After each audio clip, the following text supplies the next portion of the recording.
পড়ে না, রোজা রাখে না, কিন্তু দুঃখজনকভাবে আমরা মুসলমান, আমরা বাংলাদেশি, আমাদের এত সুন্দর ভূমি, এত সুন্দর আপনার আল্লাহ পানি দিয়েছেন, আমাদেরকে মানব সম্পদ দিয়েছেন, এত সুন্দর আবহাওয়া, তারপরে আমরা দুর্নীতির কারণে পিছিয়ে আছি।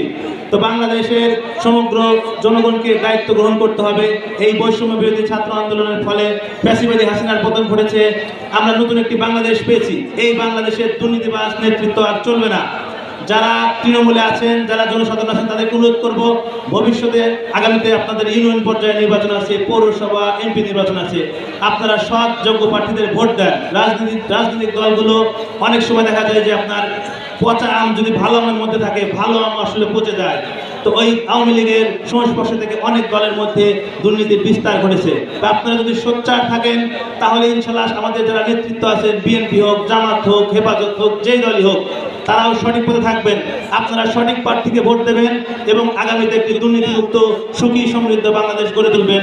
এই বলে আমি আমার বক্তব্য শেষ করছি। সকলে ভালো থাকবেন। সন্ধান ফাউন্ডেশনের কল্যাণ কামনা করছি। আসসালামু আলাইকুম।